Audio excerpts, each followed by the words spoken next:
fruit de méditation. Méditation sur la sainte vie de Jésus-Christ. Et forcément sur Sainte Marie, Saint Joseph. Les personnes clés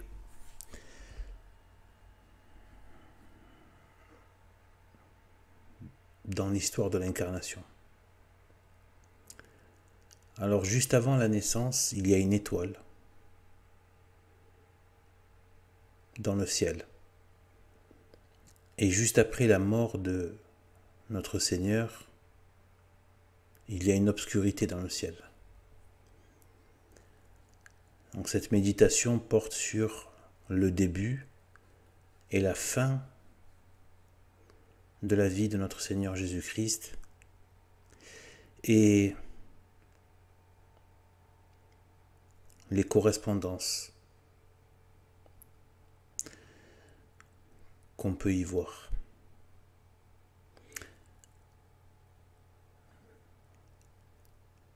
Juste avant donc sa naissance, une étoile dans le ciel. Juste après sa mort, l'obscurité dans le ciel. Ça fait penser à la phrase du prologue de Jean. La lumière est venue dans le monde, mais le monde ne l'a pas reçue, ne l'a pas accueillie. La lumière est venue dans le monde et le monde ne l'a pas accueillie ou reconnue.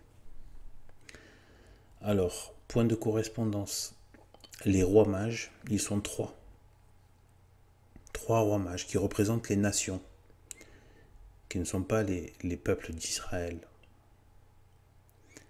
Ils représentent les nations, ils sont trois. Et eux, donc ce sont les nations, donc les étrangers, les non-juifs, les non-israélites, et c'est eux qui soupirent après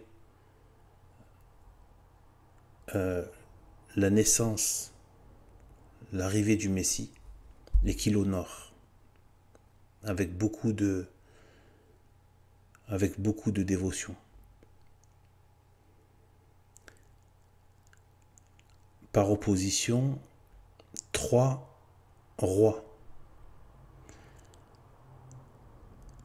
Le royaume d'Hérode, donc Hérode,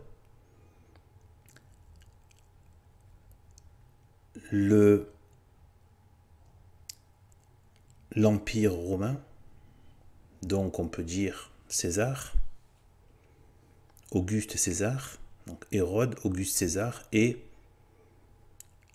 le chef du Sanhédrin ou du Grand Conseil d'Israël, qui est lui-même issu donc de l'ordre des prêtres mis en place par le roi David.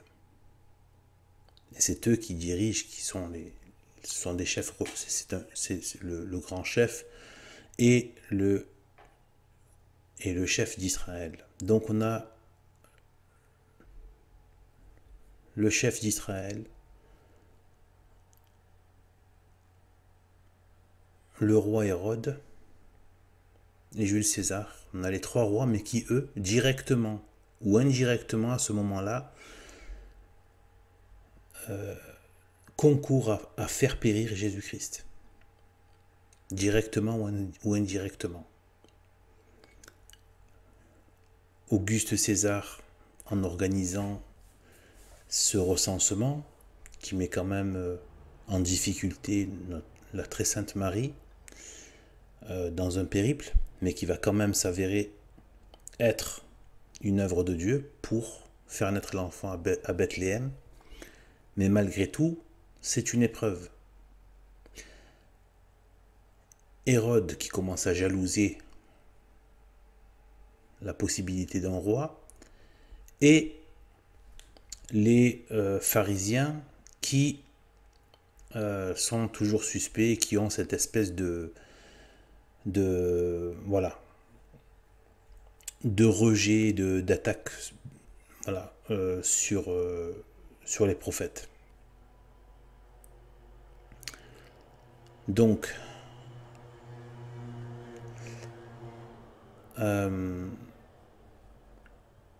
on a en fait, donc, par là on a donc les nations, donc les rois mages, à la naissance de Jésus, sont les premiers, donc les non-juifs, sont les premiers à professer le Messie, à le reconnaître. Juste après la mort de Jésus-Christ sur la croix, c'est le centurion romain qui s'occupait des exécutions, des crucifixions, du entre guillemets bon déroulement, voilà, de l'exécution, des exécutions, qui, ayant vu ce qui s'était passé, et ce qui ressortait de Jésus-Christ, il a été le premier à confesser, à professer, par une inspiration subite, celui-là vraiment était le Fils de Dieu. Donc, premier à professer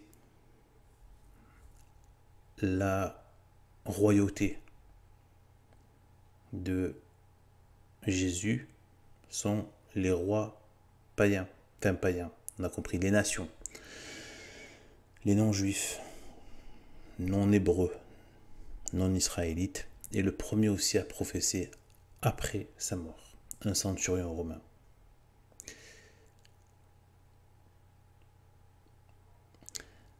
Il y a un ange qui annonce la naissance de Jésus à des bergers qui n'étaient pas loin. Et il y a un ange qui annonce aux femmes qui étaient venues au tombeau, bien la résurrection de Jésus-Christ.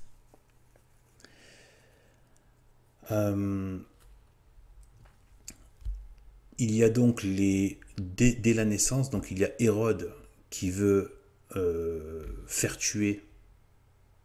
Donc il a convoqué, le roi Hérode a convoqué tous les prêtres d'Israël pour leur dire qu'est-ce que c'était que cette histoire d'un roi qui devait naître à Bethléem, ils lui ont dit finalement qu'il devait naître à Bethléem, et donc il voulait s'en débarrasser, même si au départ il avait caché.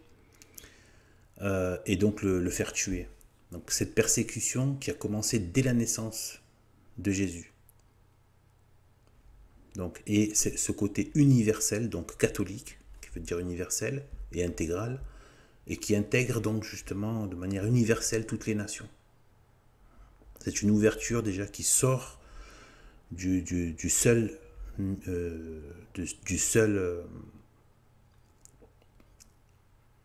monde juif. Donc ces trois rois accueillent, respectent, reconnaissent, professent, s'humilient devant le roi et reconnaissent la royauté. Hérode, lui, veut le faire exécuter. Mais on se projette ensuite, donc, 33 ans plus tard. Qu'est-ce qui se passe? Pendant la semaine de la Passion, on retrouve exactement Hérode, même si c'est Hérode fils, mais du même père que Hérode, Hérode fils, 33 ans plus tard, qui se moque de Jésus pendant sa passion, pendant cette douleur, et enfin, le moment de ses pires douleurs et de là où il fait l'œuvre de rédemption. Et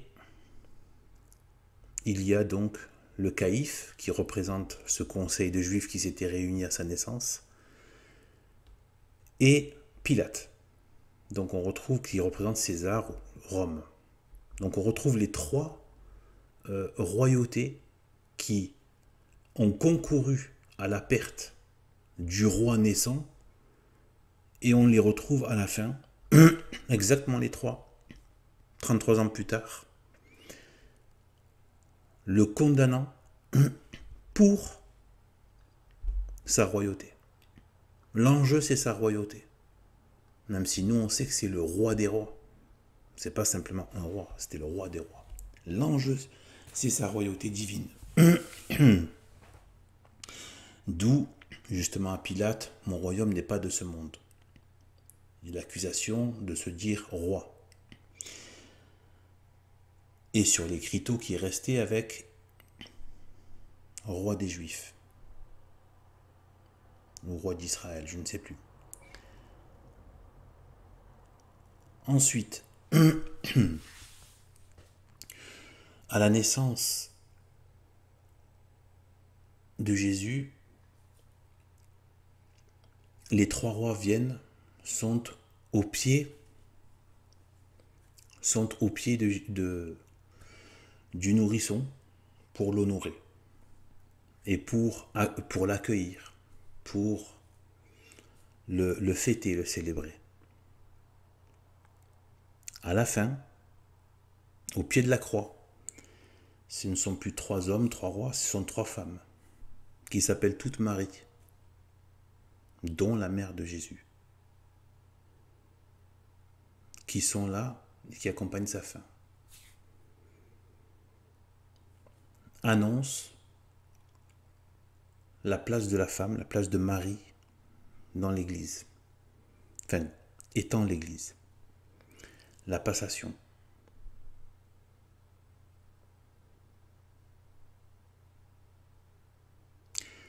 Trois femmes. On sait que Jean a été un petit peu traîné. Il était dans la panique, etc. Il a été un peu traîné.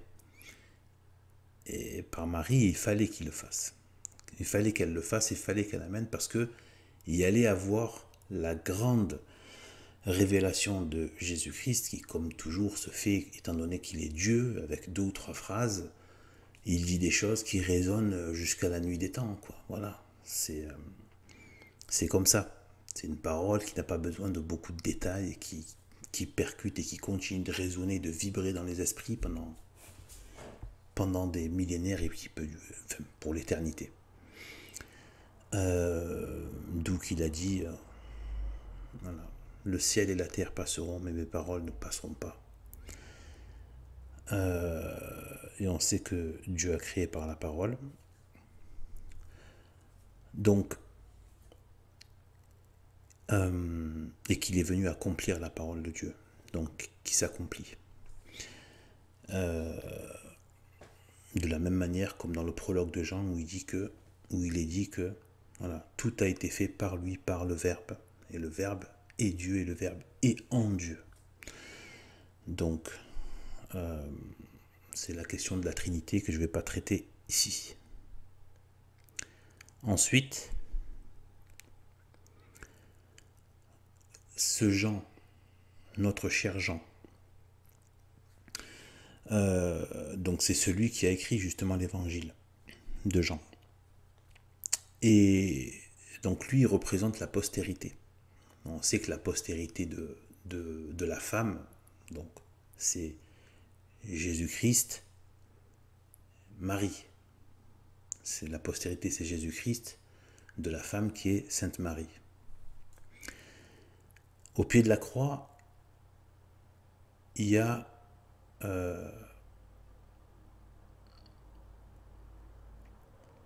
donc il y a 3 Maries, dont Marie-Madeleine. Celle-ci, je vais en parler après par rapport au moment de la résurrection. Mais par rapport à Jean, il y a donc je disais la phrase capitale de révélation, hein, en fait, qui révèle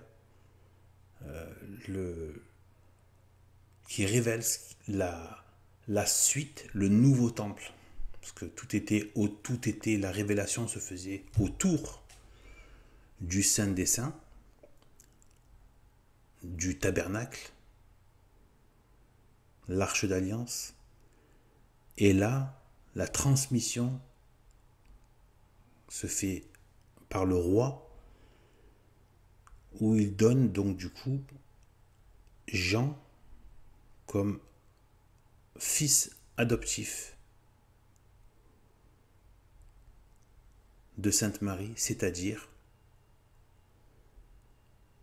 le premier chrétien de l'Église qui est Sainte Marie. Donc le chrétien qu'elle va mettre au monde. Parce que l'Église, comme elle a mis au monde le Christ, elle met au monde les chrétiens. Et elle les abrite, et elle leur donne les grâces qu'il faut. Elle est celle qui les porte, la mère qui porte ses enfants, et puis qui les amène à la vie, le baptême, etc. et tout. Et donc c'est le Saint-Esprit qui vient pendant le baptême. Il vient où? Il vient dans l'Église, dans l'acte qui est fait par l'Église, le prêtre, etc. C'est l'Église catholique, et donc c'est le Saint de Marie qui vient former un chrétien dans le Saint de Marie.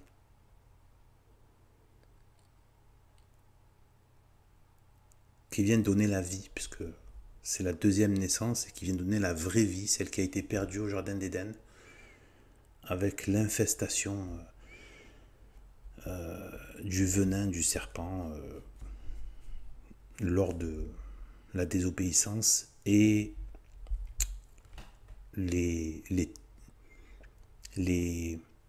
péchés qui ont été commis. Il y en a un plus plusieurs. J'en reparlerai dans une autre vidéo sur Adam et Ève. Et donc, il y a la postérité de la postérité, si je puis dire. La postérité, c'est Jésus-Christ. C'est lui qui peut vraiment enchaîner Satan. C'est pas les chrétiens qui viennent par derrière.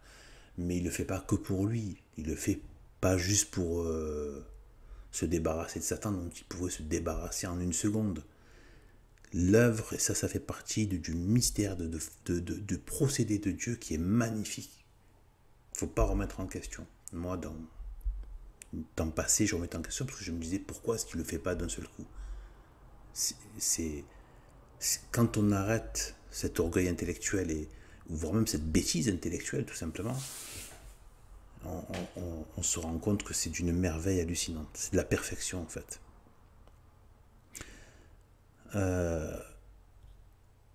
Et donc on a donc la naissance de l'Église, la naissance du premier chrétien,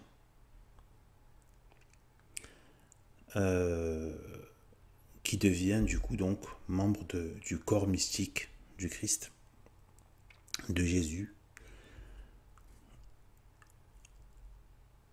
Et donc la naissance de l'Église. Au départ, donc on a donc au niveau de la naissance le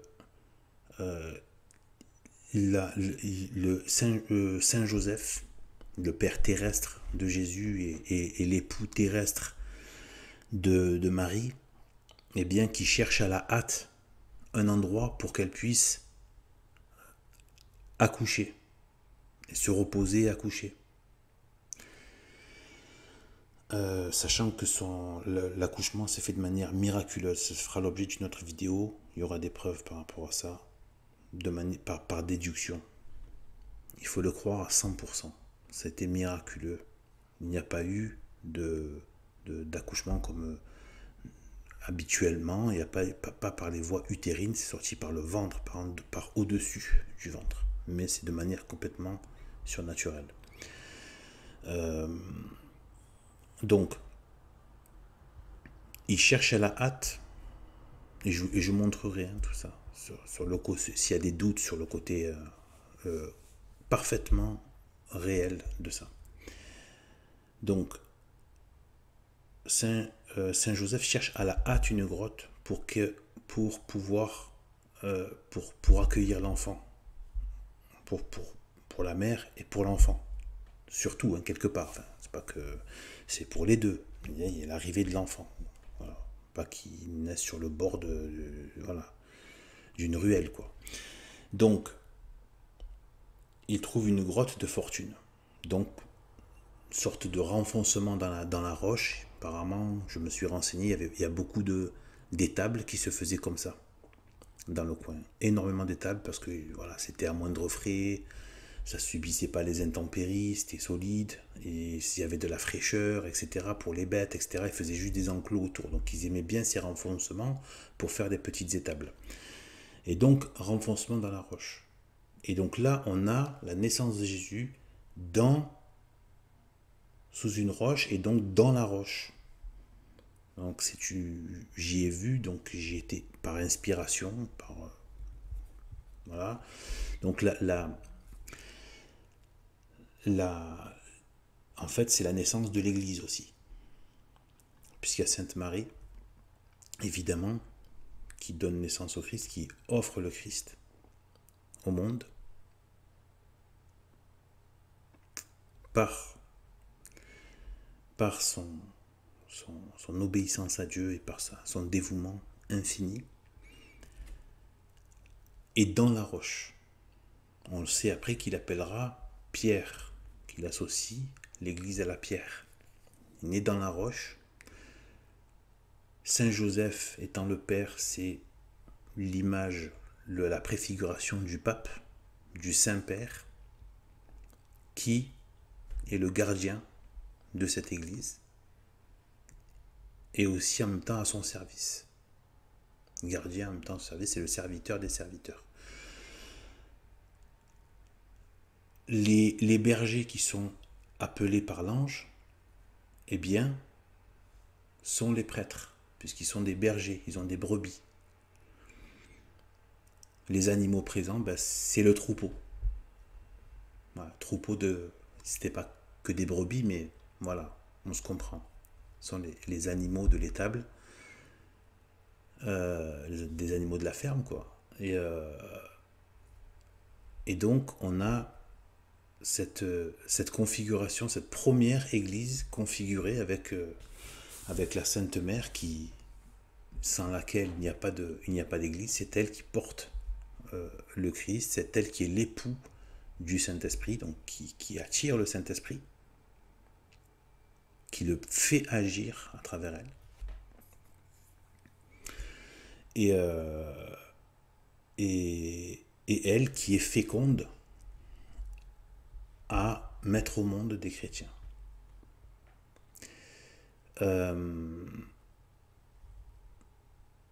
Et donc on a voilà le pape avec Saint Joseph et voilà, et comme je disais, donc les bergers qui représentent les prêtres et les animaux, donc le troupeau de chrétiens.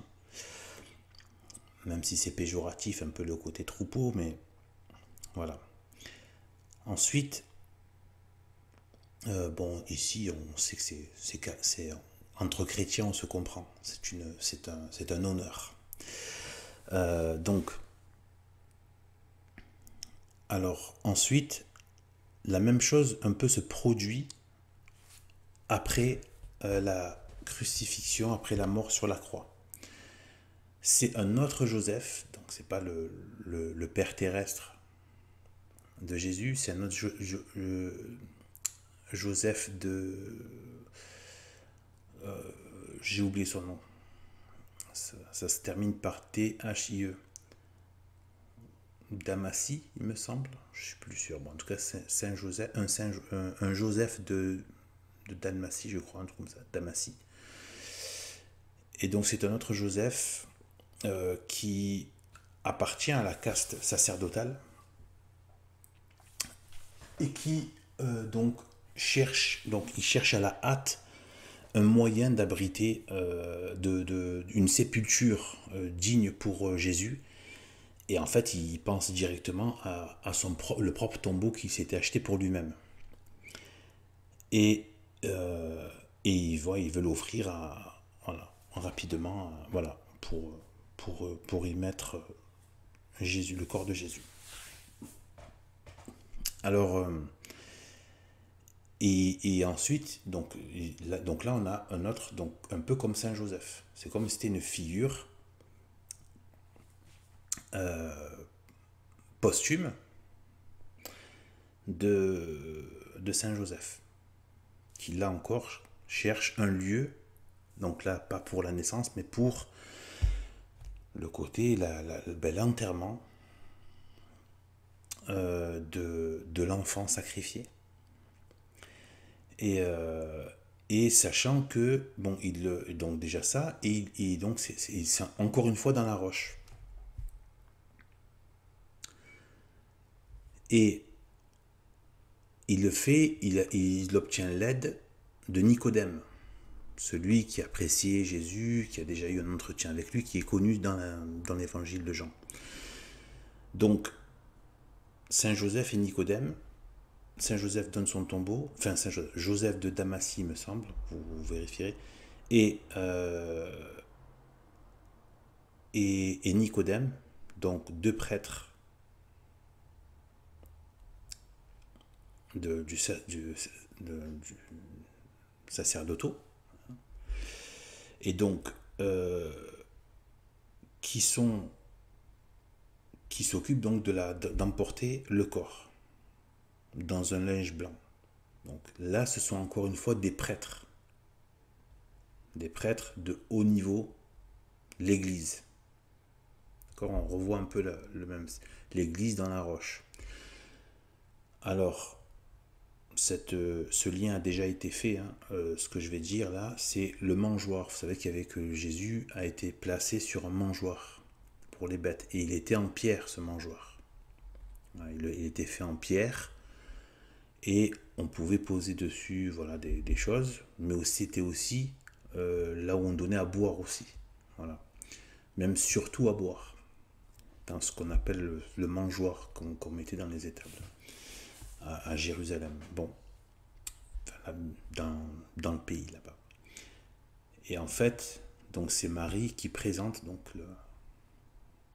l'enfant dans des langes sacrifiés en sacrifice pour l'humanité. Et ensuite, il est sacrifié par sa vie. Et là, quand il est mis au tombeau, il y a encore donc le linceul, comme les langes, le linceul blanc, et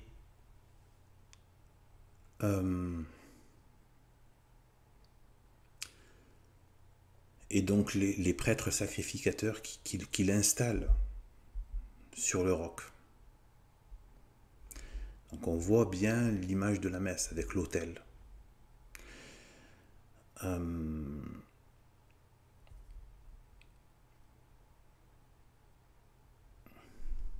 Voilà ce qu'on peut dire.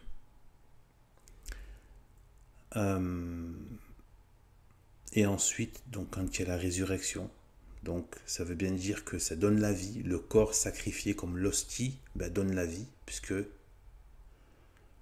le corps est sacrifié sur l'autel par le prêtre, mais ce corps,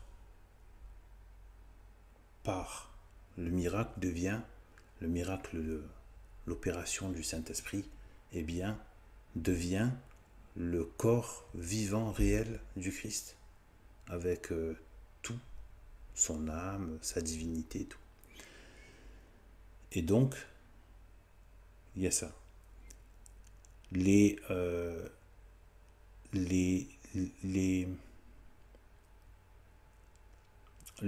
prêtre, Joseph de Damasie, me semble-t-il, et Nicodème sont un peu comme ceux qui ont reconnu, ceux de l'ancienne alliance qui reconnaît la nouvelle alliance au niveau sacerdotal, pas au niveau forcément du peuple, mais au niveau sacerdotal. Donc il y a une partie qui est acceptée, elle est très minoritaire. Mais moi en tout cas, je trouve que c'était bon que cela arrive. Voilà. Qu'il n'y ait pas eu un rejet d'un bloc, qui a quand même eu une reconnaissance de la lignée, dans la lignée sacerdotale. Ensuite, on a donc dans l'Église qui vient Bon, il n'y a pas. Là, il y a justement, il y a eu pas mal de discussions là-dessus, hein, sur le fait qu'il n'y a pas Sainte Marie même directement le jour même où il y a la. Vous savez, la fameuse scène avec Jésus qui est pris pour le jardinier, donc Marie-Madeleine, tout ça. Et il y a peut-être donc sûrement une volonté de Dieu dans ce sens-là. Euh, Là, ce que j'y vois, c'est ce que j'y vois, enfin, ce qui m'a été inspiré, c'est qu'en fait, Marie-Madeleine est capitale. Elle est capitale et j'ai fini par être comme guidé pour comprendre l'importance de Marie-Madeleine parce que c'est la pécheresse. En fait, c'est Ève rénovée. Sainte Marie, c'est. Par contre, Sainte Marie, c'est la perfection de la femme. C'est la perfection de la femme. Humaine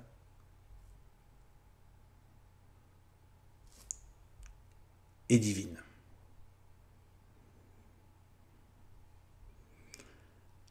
Ça ne veut pas dire que c'est une déesse. Ça veut dire qu'elle est divinisée. C'est pas pareil. Tous ceux qui veulent combattre le culte marial vont toujours. Voilà, on ne l'appelle pas déesse, bien évidemment, mais elle est divinisée, de fait, en portant Dieu lui-même. Et en étant la fille de Dieu, tout cela, bien sûr, se passe en esprit. La fille de Dieu, l'épouse du Saint-Esprit et la mère de Dieu le Fils. Donc la fille de Dieu le Père Tout-Puissant, l'épouse du Saint-Esprit et la mère de Dieu le Fils, le Verbe, c'est-à-dire le Christ. Et donc de fait, elle est divinisée. Et Marie-Madeleine, voilà, c'est Ève rénovée. C'est Ève qui revient de son péché, qui pleure son état de péché, de ce qu'elle est devenue, de ce qu'a fait d'elle le démon et le monde. Et qui veut se resanctifier. Parce qu'il n'est pas venu pour les saints, il est venu pour les pécheurs.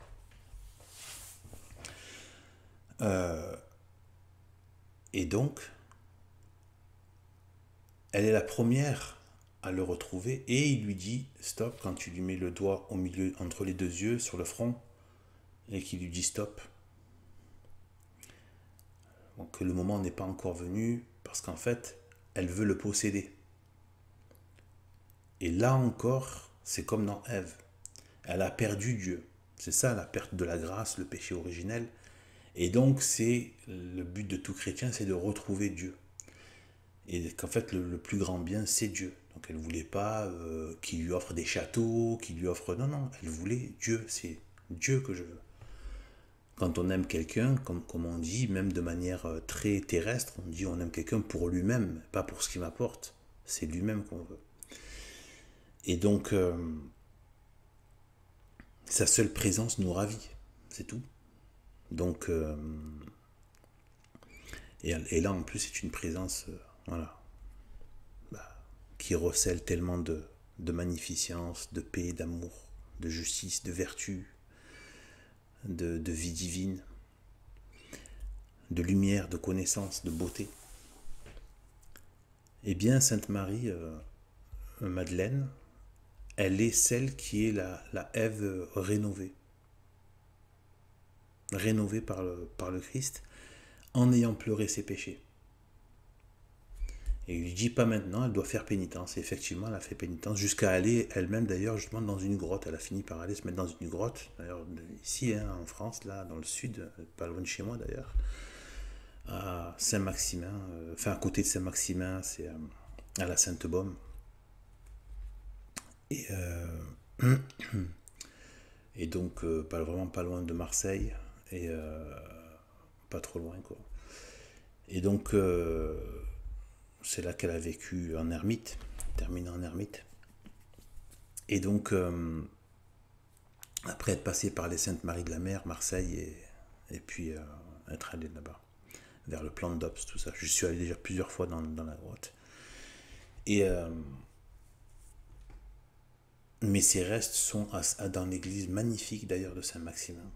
Magnifique. Une église, mais à couper le souffle. Donc, on a l'impression d'être au Moyen-Âge, mais dans le beau sens du terme. Magnifique.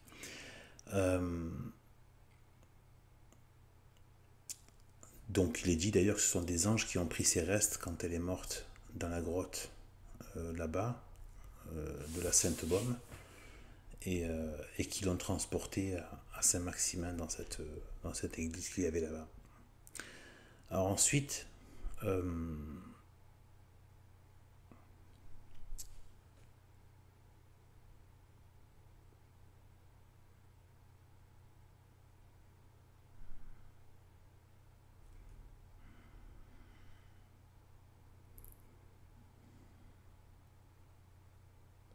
je vous demande quelques secondes.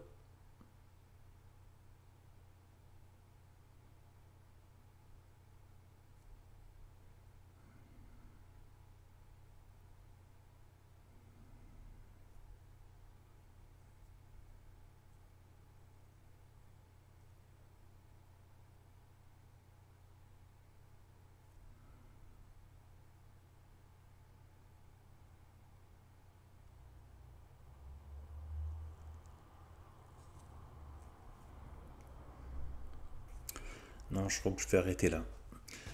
Voilà. Eh bien, voilà. J'espère que vous en retirerez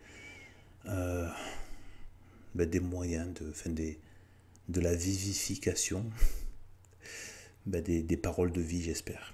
Voilà. Et s'il y a des choses qui sont mauvaises, c'est de moi. Et s'il y a des choses qui sont bonnes, c'est de bonne inspiration. Voilà, de Dieu. Quel que soit le moyen qu'il est employé. Voilà. Salut à tous. À une prochaine méditation.